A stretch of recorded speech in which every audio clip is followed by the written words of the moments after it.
This then is the story of how three friends find Western Australia's very best inland campsite. Well, so we thought. And then we found another one that was even better, and then, unbelievably, another one that was even better than that. I still remember your number. And hello. Keen-eyed viewers amongst you will recognise this place. This is our first night stop on the Canning stock route. Friends cross the Canning. And the three vehicles that the Range Rover will be supporting on this epic journey are some old Hilux with some stuff bolted to the back. Nissan Triton, I think it is. Series that was released in 2022, where I took my troop carrier, that Nissan Triton, whatever it is, and of course there was a Hilux and the Range Rover on crossing the Canning stock route. All these things are ahead of us, and we are trying to complete it in a vintage Land Rover product. And this trip is not reliving that, but it is, well, what is it? Three blokes crossing three deserts. Which, through no fault of our own, turned into three friends going in search of water in the desert. But more than that, we have a couple of things to do. It's my Troop Carrier 2.8's first expedition. I've camped in it once before, just to try out the Headspace camper top, but nothing else. I'm Andrew St Pierre White, explorer, overlander and broadcaster with over 40 years driving 4x4s in association with Egon, game-changing simplicity. Quick shout out to somebody who is not a sponsor, but I wish they were, Little Creatures Amber Ale.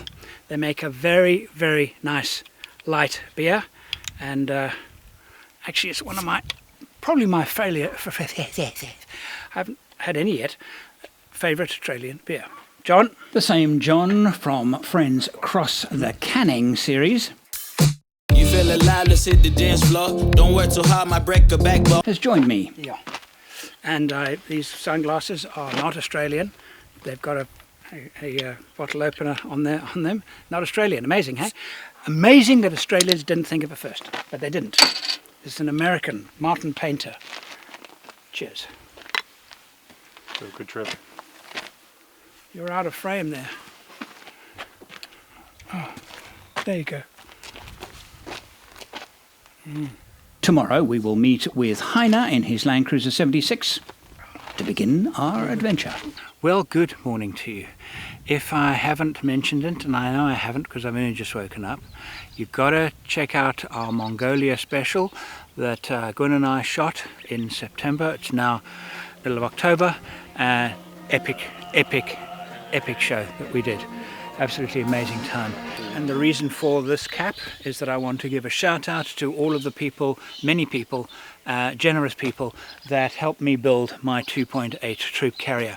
And the real reason why I built it is not because I wanted to change my troop carrier.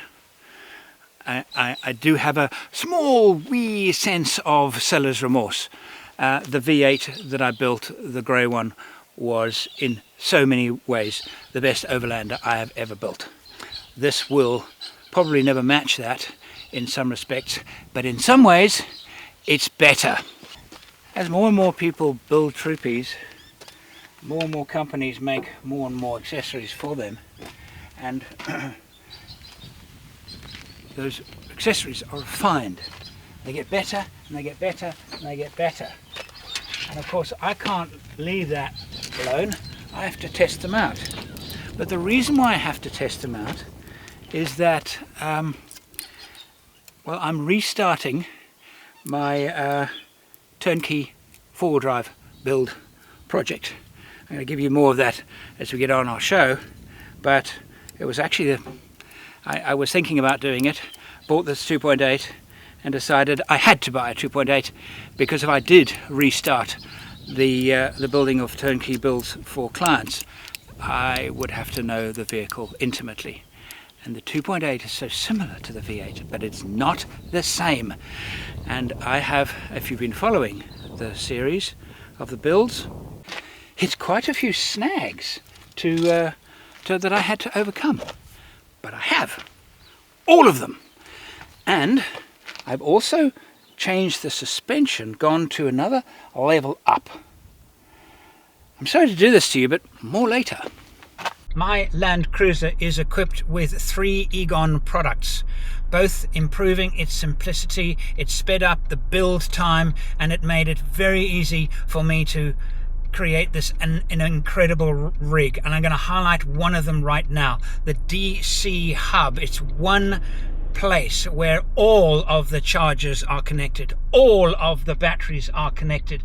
There is no need for a bus bar, no need for lugs and heat shrink. In other words, the installation takes up a fraction of the space than it would in a conventional wiring system. And it was incredibly easy to do. It's like paint by numbers. You just plug in the wires where the instruction says, and it's done. All of the chargers into the DC hub, all of the batteries into the DC hub, all of the accessories, the fridge, the lights, into the DC hub. Everything works.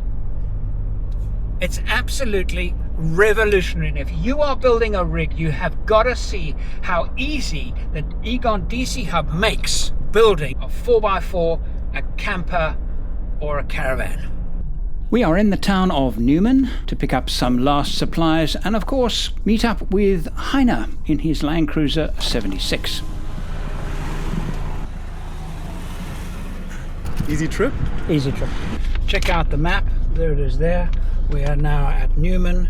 We're going to head north and then a whole lot of east, all the way along the it's called the Tallawanna track, all the way to a junction point on the Canning Stock route, not far from Lake Disappointment. Water.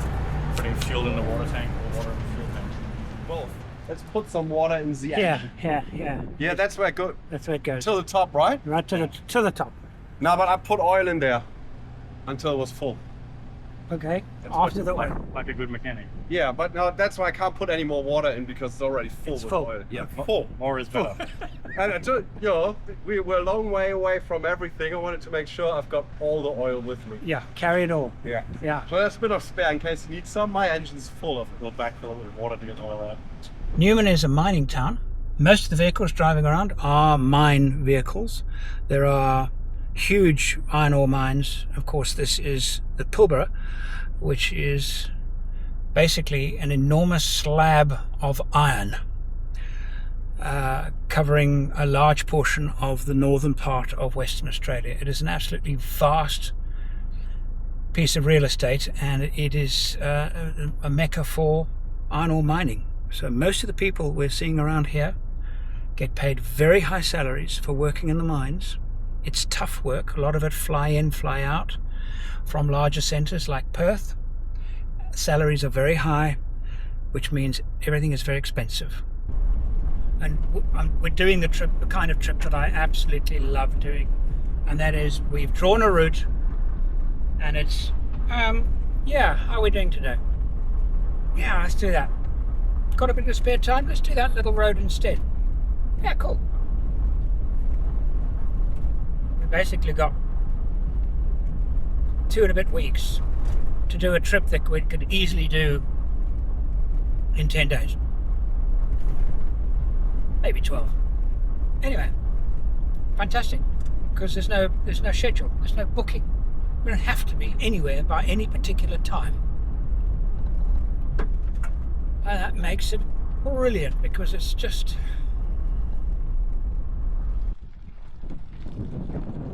So this must be some kind of... There's solar panels there, so I guess it's some kind of solar pump I think so. because it's overflowing.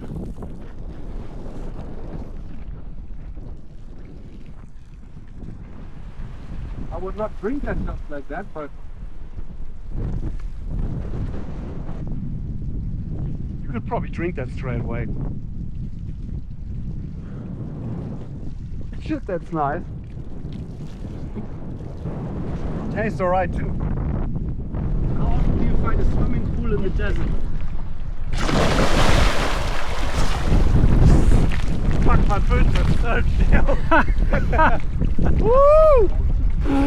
How is it? Fuck yeah, let's stay here.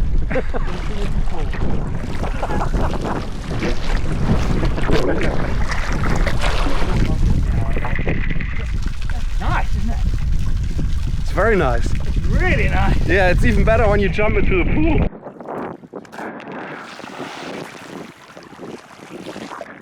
Ah! Bugger!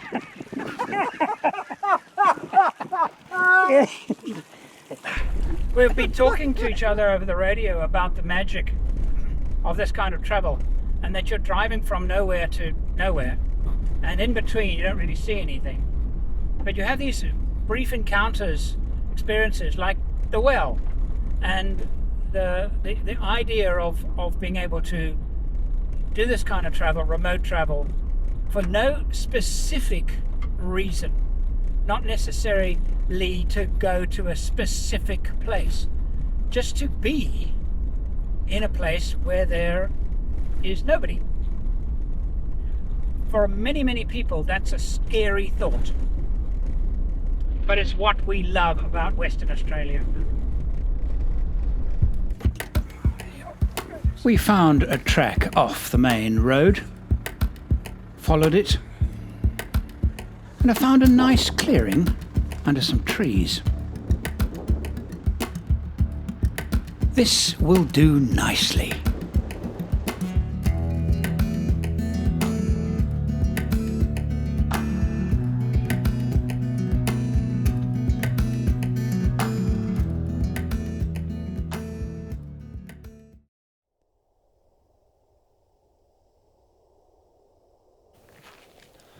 Good morning to you. Well, very windy night. The wind didn't really stop blowing much all night and came up at true gale force in the middle of the night, woke everybody up. I might be up, surprised that it didn't wake up everybody. And it's calmed a little bit this morning, and we're expecting quite high temperatures today. Why do we know that? Well, we have the internet. We have Starlink. First time I've ever done a wilderness trip with Starlink, with internet connection. Hey, actually, it's really nice. We looked up the weather, and the wind is going to continue today and probably die down, but the temperature is going to go up over the next 2 or 3 days. So, yeah, it's fantastic. While I am suffering a level of seller's remorse with my V8, because I actually do prefer the V8 to this vehicle, there was a very good reason, and the reason is becoming clearer to me as I drive this vehicle, of why the universe said buy a 2.8 and pushed me in that direction, and we sold the V8 easily, and all of the partners to build this vehicle, all incredibly willing, and it came together very well. I did more work on this vehicle though, physical work myself, than any other vehicle I have built in recent times. The reason for that is that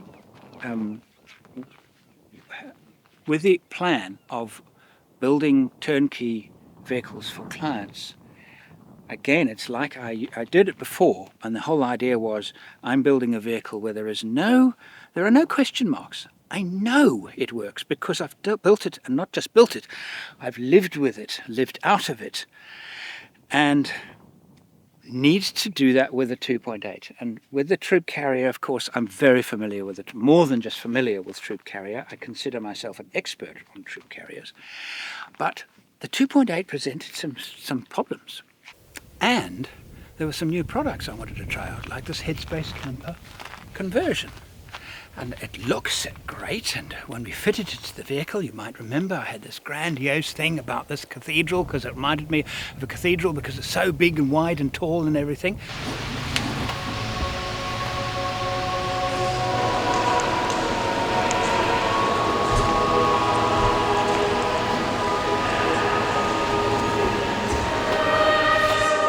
Well, what's it like to live with? I can't guess just by looking at it. It's fabulous, I have to tell you. It's very good. It is inside-wise, living space-wise, by far the biggest, and it's quite noticeable in terms of pure living space and air inside. and the way it looks, I think it looks better than any other thing, any other conversion on the market today.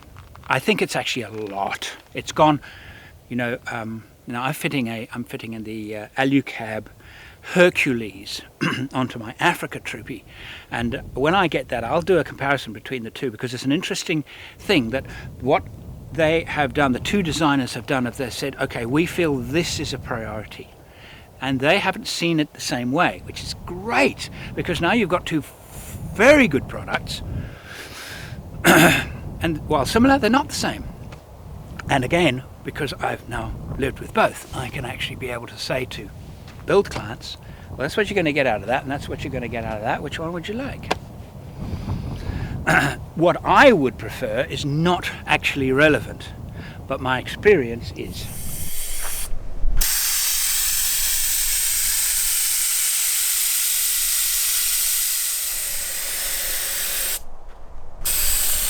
What's the plan for today, Andrew?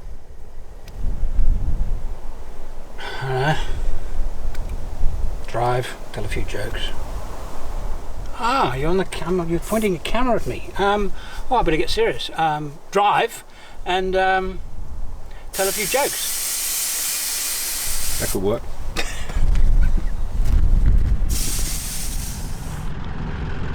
So we're turning off the road now, and water 8 kilometers. Right, heading north. Basically, we've been heading east, we're now heading north, and we're going to do a loop in the in this conservation area. We are miles from nowhere, Yes. but I think we're gonna find some water. So Yeah. hopefully this afternoon we can swim in a gorge somewhere. I'd really like that. Yeah. It says water 8 kilometers, so. That's what I'm thinking. I believe it when I see it. Yeah. But it's so green in the desert right now. And I mean, we did see water in creeks. This time of the year, that's almost impossible. And I mean, if you look around, this doesn't look like... I think I've had very late rains. Yeah. Like how green some of the spinifex is. I mean, here it's not as green as it was before, but before it was really rainforest green almost. Maybe go a bit too far. We have just turned off to go into the Kala Milji National Park, and it does look like there's hardly anybody ever going here. Track is just clean off any tracks of other people going in here, and it's supposed to be really pretty. Plus there has been a lot of rain here recently, so hopefully we'll find a few really good water holes that we can swim in. At the moment, the other guys are just prepping the cars. Andrew is installing some extra GoPros to check out the suspension, and I think it's time to just have a little bite to eat. Johnny's putting the sand flag on, so we're just prepping because this track is it's not great, and there's probably some good four-wheel driving ahead, I hope. I'm just going to go ahead and drive a bit and get some shots. For the first time, I am trying a 2.5-inch diameter shock absorber, this one made by Superior Engineering in Australia. Electric in-cab adjustable monotube with reservoir shock absorbers for my lift kit based on Terrain Tamer smart coils on the front and parabolic spring sets at the back. These shocks permit me to adjust the compression settings on the fly. There will be a separate video reviewing my impressions of this product. But some of the corrugations are so brutal. It does honestly feel like it's shaking the car into bits and pieces. And I think the feeling of corrugations is best described as sitting inside the compacting drum of an earth compactor. At the risk of a spoiler, holy crap!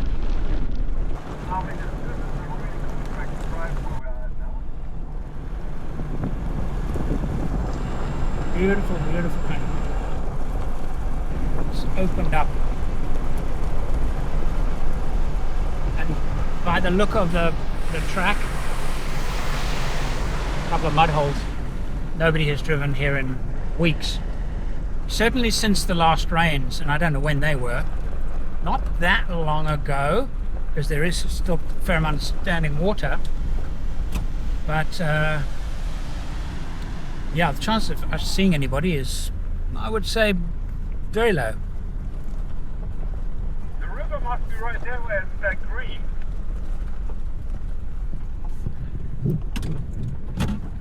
Yeah, it's an underground, it'll be an underground stream, and indicated by the line of trees.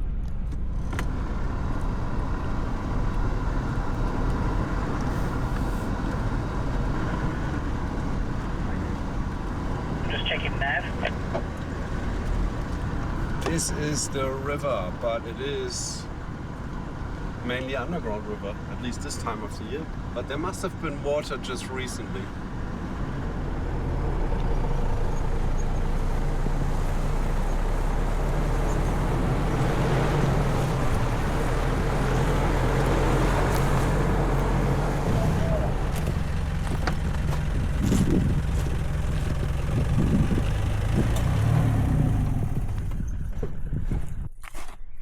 Oh, that is not just a little bit of water. No, it's not just a little bit, it's a lot. Find some crayfish in here. Look at these fishes. Oh, those are tadpoles. Oh, they're tadpoles. Yeah, maybe we can find crayfish in here. Yeah. Gold. I don't know. You think that's gold? It was shiny. Might be fool's gold. Well, I'm a fool who'll probably be right if I'll find that. The real treasure are the memories we make on the way. Oh dear. Hello, Corny. Thank you, Matthew McConaughey. Your work out treasure. Yeah. What did you say? Thank you, Matthew. Thank you, Matthew McConaughey. Your words are treasure. Check out this campsite. But in a similar riverbed, not far away. Man, this is beautiful.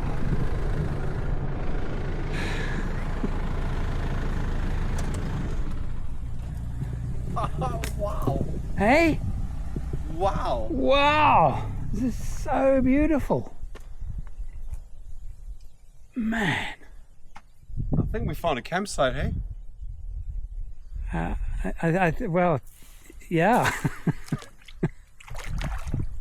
And you're not gonna scream. You won't be allergic to this water because this is really warm. Not too cold. No, not at all. Okay, cool.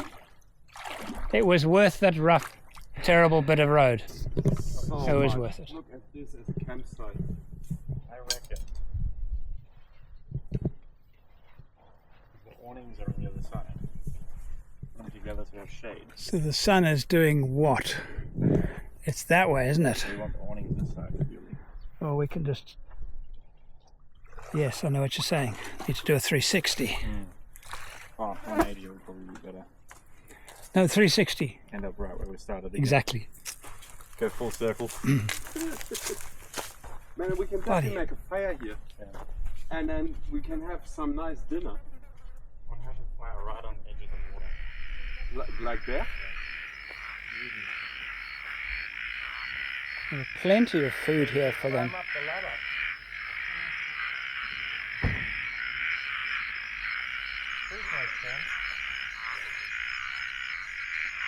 There's tiny little lights that you can sometimes see. By the riverbank.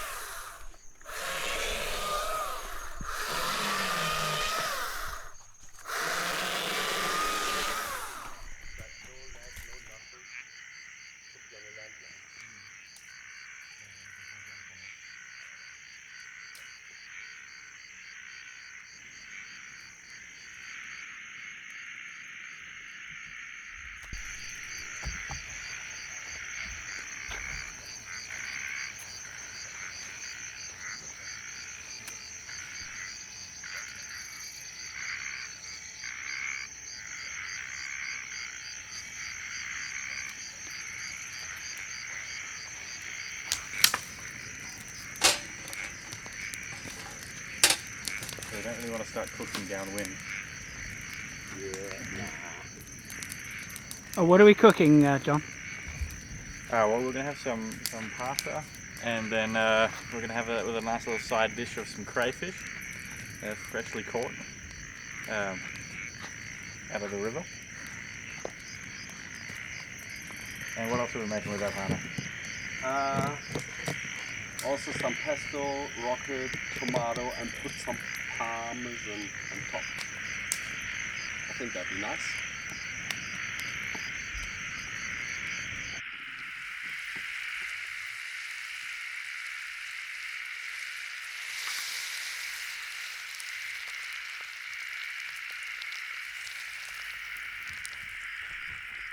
Go. Yeah, they're getting there. Go give them a little bit of a rotation.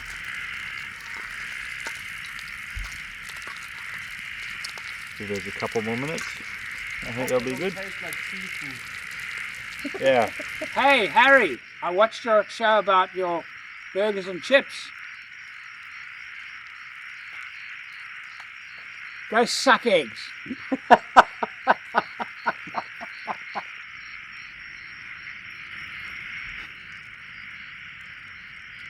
Yeah. Bloody brilliant. And then dinner was interrupted by a visitor. At first we thought it was a venomous tiger snake. It doesn't look scared or spooked. But on closer inspection it turned out to be a Pilbara python. So I was walking back now from my car past yours, and I noticed all your doors open. And I thought to myself, a snake could actually find a home inside your car. You reckon they can get in? Yeah, absolutely. And I've actually stopped the habit of leaving all my cars. And I was terrible at it for years and years and years. Right. Well, the thing is, what I'm also like worried about is them sitting in the engine block if they're warm at night. If you come and you park up. They can really get up there. I mean, that is a massive step up. Fuck yeah, they can. Oh yeah, he can. No question Look about at it. it go. No question about it.